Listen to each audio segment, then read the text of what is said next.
Hey, how you guys doing? Back again with another episode of The It Factor. As always, I'm your host, Jeremy Robinson, and today we have somebody special. Go ahead and introduce yourself, man. What's up, everybody? My name is Courtlynd Mallory, and shoot, I hope that the rest of the podcast just gives you a good introduction to who I am. Yes, sir. Yes, sir. Yes, sir. So, in that, man, how you doing today, man? How was your week? Man, I had a busy week. I was buzzing around like you ever see Serena Williams play tennis? Yeah. I was the ball. That was my week. So, in the man, what are your duties at work, man? So you being a business transformation, analyst, I want to get it right. What it does that entail, and what was your background to get into that? For sure. So what I like to tell people is that I get people to do what they need to do, right? And so the concept of business transformation, we're getting a new building, we need to reorganize how things work. That entire process I manage, from the data analytics to the actual communication of the message and the portfolio management, which is specifically where I sit. All of those encompass my role. So you can imagine it just like any other analyst, just with the specific role of actually getting the organization to make really, really difficult change that needs that kind of support. I respect. So that's my bread and butter. That's my bread and butter. And so you said, how did I get into that? That's an actually interesting story. Yeah, it's interesting because before that, I was working as an account manager at 5 Star Insurance Agency, and that's actually a local Black-owned business. I want to shout out Aisha Danzy. She's the greatest, right? And I actually did some sales work for them, actually forming partnerships with local loan officers, the intersection of getting a loan and needing certain types of insurance. They were an insurance broker. So that's actually how I ended up getting there. Got you, man. So in that, I would say, I know you attended Morehouse College. How was that experience, and the tailoring to you, not only attending, but graduating as well? Tailor that back. But how was that experience? And so attending, I'll tell you straight up, I remember crying as soon as I got there, because it was just, I wasn't ready. I thought I was ready. I wasn't ready. Like it was funny too, because it was like, how Will Smith in the Fresh Prince, when the whole house is empty, he's just looking around, and then he like, dang, that's how I was when everything was already in there and my mom was gone, everything was done. I was like looking around, I was like, dang, I don't like this. But I was in Graves, in Graves' house, shout out to all my brothers from there. And it was amazing. I made friends almost immediately. It really got me out of my shell, taught me how to speak to people, more importantly, how to listen to people and hear people out. A lot of different perspectives going on there. I got to see a whole lot of stuff, right? You already know how that goes. Thanks. And then graduating for me in particular was a little bit different than most, because I'm not sure if you've heard of Robert Smith.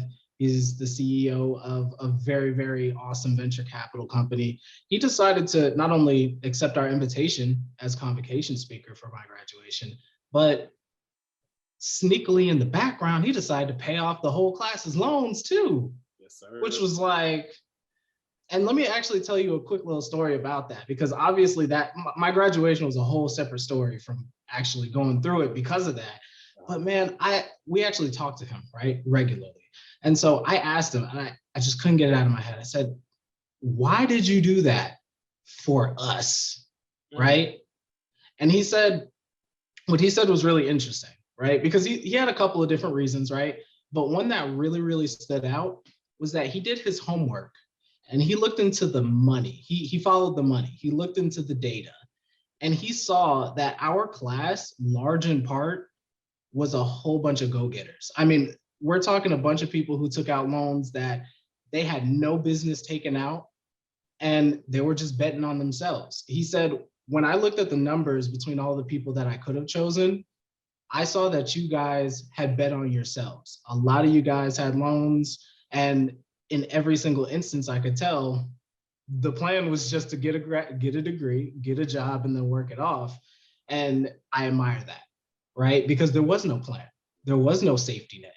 The plan was us. We were just betting on ourselves. And that's a part of his own personal story that there's a big connection there. I respect that, man. And in him betting on himself, like in doing that for you guys, I remember once our graduation came and we found out that happened. I was even days before, I was just like, oh, that's amazing. That's a blessing. I was like, I wish it happened to me, but the fact that it happened to y'all, man, I was so happy to see that happen to another school in the AUC because I give nothing but love to Morehouse and Spelman, man. When it comes to that, though, I was just like, that's a lot of money. All right, man. So look, so can y'all give like, hey, bro, just break me off some money. Say I went to Morehouse, But Thanks. even bigger, man, that's amazing because most of y'all, even yourself, man, you're gonna be able to do that one day.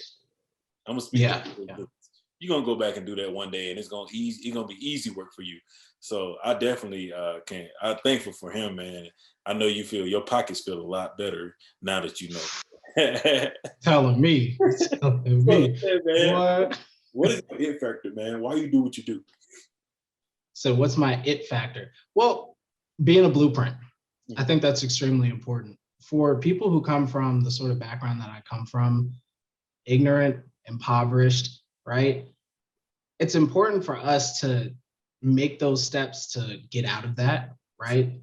And in the process, what I feel like was missing, right, was that we don't always show other people how we did it. And we don't always lay it out so clearly in a way that somebody else in a similar situation could understand how they themselves could apply it to their own lives. What's really, really important to me is leading a life of service as well as adhering to that sort of blueprint so that other people can look to me, my colleagues' children can look to me, other people, whether they share my skin tone or not, in similar situations growing up who feel like they're down and out, who feel like their life fundamentally doesn't matter, they can see here's a very realistic path for you to go 1, 2, 3, and it's possible. Because a big part of my story, right? I was a lifeguard, I was cutting lawns, I worked in a warehouse, and then I jumped into IT. I jumped into tech, into information technology. I got into the white collar. I got into those corporate roles. So that's a big part of my story, and I really want people to know that you can do it too. Yes, sir. We're chilling that, man. I also did landscape myself, being from rural Georgia, so I definitely I know how it go. And just say to make that jump, it was crazy because I jumped and went to Clark, right? And then that summer I was working at NASA, so I went from being a landscaper to NASA because of it takes a way to do that. But at the end of the day, it was like that same work ethic that I had when I was cutting that grass is the same work ethic that I took to go work at NASA. So I feel like that's an amazing thing you saying that because I feel like a lot of us are blueprints. Granted, we won't get on and talk about it. We'll just say, hey, I did it. All right, man, you do it. Right. Don't do something like, hey, this is how you can do it. Now, this is the way I did it now, but this is the way you could do it. Absolutely. It can be multiple ways. So I commend you for that, man. Commend you for that. So tell me a little bit about, you wanting to be a public speaker. Why is that important? Well, it's part of getting that narrative out, right? It's part of sharing what you've learned in life. It's important to me, not just to go through life and enjoy yourself, because I think that's obviously important, but to also share your experiences with somebody else in a way that they can receive it, apply it to their own lives and course correct. That's the essence of wisdom. I mean, it takes one type of person to have to actually experience, consequences before they recognize that that's what could happen. And then there's another type of person who can see somebody else go through something, hear about it, witness it, and then decide if that's something that they want to try or avoid in their life. And it's for all of those wise people out there. There are definitely wise children and wise teenagers out there. I want them to be able to hear my message as well as the messages that I give on behalf of others so that they can do something like that and course correct and make the best decision for themselves. I respect it. I respect it. So in that, would you say that is something you would like to see change in the world? Or what is something you would like to see change in the world? Man, there's a lot going on in the world that I think needs changing. But one of the bigger things is that it's too cool to be ignorant these days. Yes. Right. That's what I think is a little concerning. Like not knowing what's going on and just living life based on how everything feels is quite dangerous, right? There's a place for it. And I really advocate for people creating safe environments for themselves with which they can have those sorts of experiences, so that the consequence is just you having fun instead of it ruining your life, you Right. know? Right. I respect that. Or someone else's life, which is even worse. Yeah. You know, yeah. You're right about that. I respect that too, because I think about even with a bigger topic to it, and not to go all the way into it, but like when it comes to ignorance, and the older you get, the more you notice it. Like, oh man, I can't believe those kids are doing it. Like with my fiance being a teacher, some of the things she tell me that the students do in class, I think it's cool to do at school. I'm like, I can't imagine not only what my mom would have done to me, but her friend that was teaching at the school would have done to me if I did, and what type of impact it would have had on my life that would have followed me all my 27 years of life, you know? And I feel Yeah. like we were the last group of people that thought that way, to where now we got to let you know, like, not only am I a podcast host, but I also got to be a public speaker now to let you know, yeah, I've been through some of those things, but it's a time and place to do all these type of things. And also, not only are you a Black male or Black woman doing these things, it's a bigger thing that you need to be looking at when it comes to you going ahead. Oh, I'm gonna do this, or I'm gonna do this. No, it's gonna follow you, and it's gonna be a positive following, or it's gonna be a negative following, and more than likely it'll be a negative following that follows you more. So Yeah. So Yeah, I mean, the interesting thing is, like, you see there's a lot of folks who go around with they just got microphones, you know what I mean? They just talk to regular people and they say, hey, what do you think about this thought-provoking topic and stuff like that? And people are like, oh, well, you know, I don't know. It is what it is. You get that, right? That's one. And then the second one is, I don't care. And because I don't care, my argument is correct. And it's I just wish more people had intro to philosophy so that they could know that those are the two ways you can have a bad faith argument. If you say, I don't care, if you don't care, then you're not in the conversation, point blank, period. And if you're going to say it is what it is, I mean, that's up to them, blah, blah, blah. That's just another way to make it pretty, make I don't care prettier, to say, I'm not going to look into the data. I'm not going to think about it deeper. And that's definitely a problem today. You know, people need to think deeply about what they've heard and consider that they might themselves change their opinion based on that data. It's not something to just be stepped over, to just be brushed over. It's all too common these days that people are getting objective facts and they're just like, I don't care about that. And they speak on it before they even think about it. You're like, you know what? I don't care. You ain't sitting there. Like, hey man, I just asked you, how do you feel about Obama? And you like, I don't care. He Obama. He ain't the president no more. Like, okay, cool. Like, that's what you got. Okay. All right. On to the next one.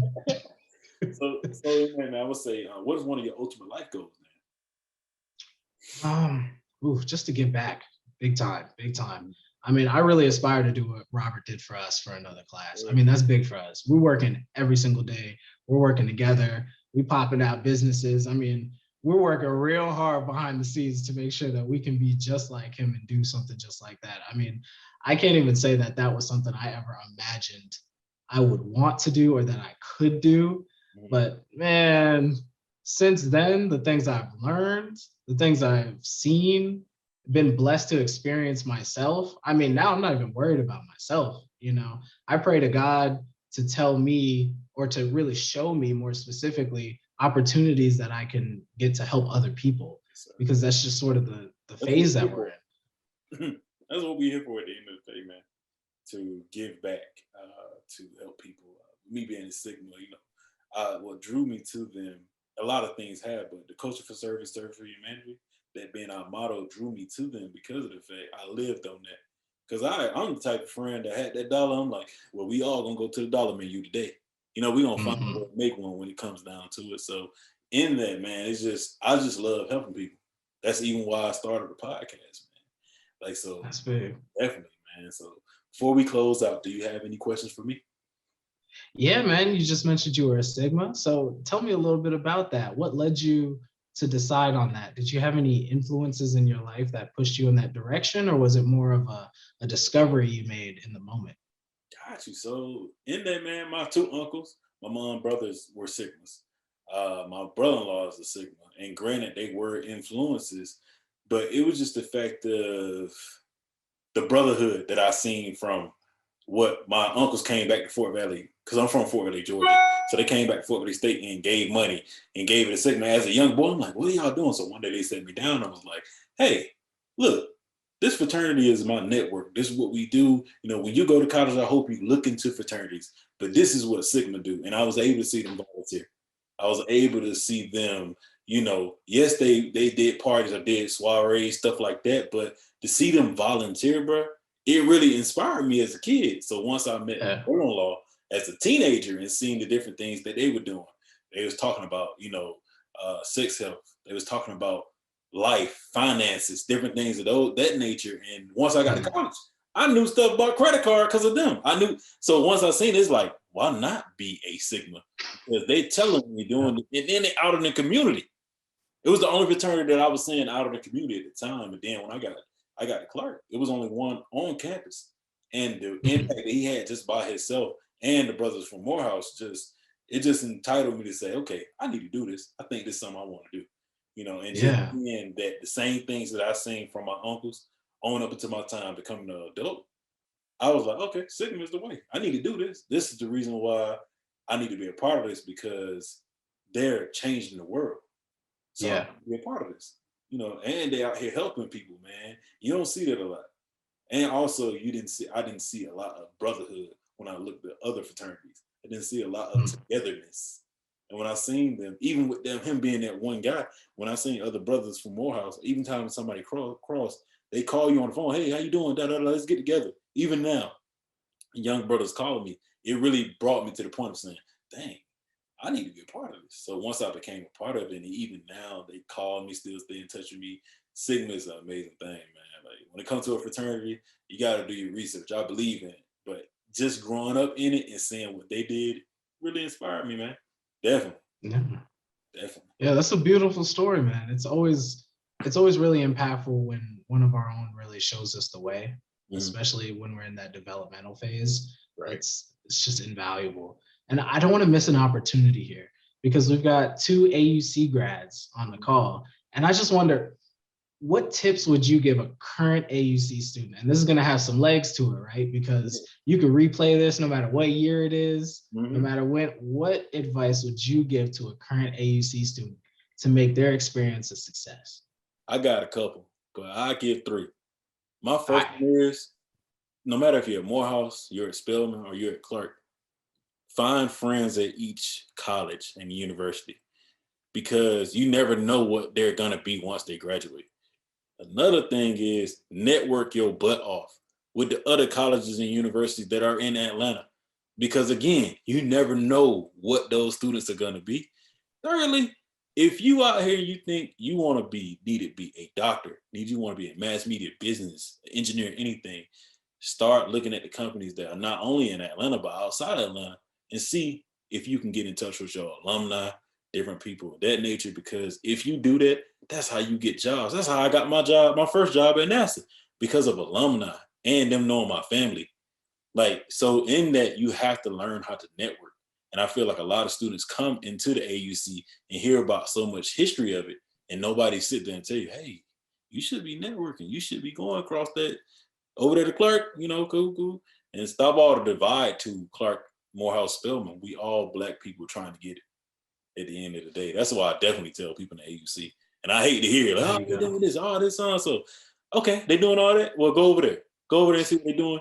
Hey, get you a group of 5 people that you stay with throughout your whole matriculation, and y'all get to know each other, because one person gonna be a pediatrician, somebody gonna be working in the lab, somebody gonna be an engineer, somebody gonna be a business person. You're gonna need all those people in your life. So definitely, that's my biggest thing, man. Network, man. Definitely. Good stuff. Thank you for sharing. I appreciate it. Sir, man. That's pretty much it. Thank you for coming on to the podcast, man. Hey, man, thank you for having me. I appreciate you taking the time out on this busy week of yours and doing the podcast in general, right? Yes, giving folks like me a platform. You highlight so many different Black leaders within the space that people would otherwise not know about. I mean, one of the bigger things that I've been protecting in my own life is the fact that it's hard to find me. Like, you don't really bump into me unless you're sort of in this space, and I'm a low level dude. right? Like I'll be a complete. I checked out your page. You've interviewed people way more important than me. You're not gonna bump into them either. Mhm. So to be able to hear from them, to get on a call like this, is something that big corporate dollars get behind. So the fact that you can pull them and then disperse that message to the public, that's something that people need to take more seriously. That's a huge value add that cannot be overstated. Thank you, man. Thank you, brother. So with that, Absolutely. I just wanted to go ahead and give you your flowers. No, I have to. I don't have I can go get some. I actually got some flowers on the counter. I can go just pull them up on the mic just so that you can get your flowers. Hold on. I'll get your flowers, bro. You getting flowers. Hold on.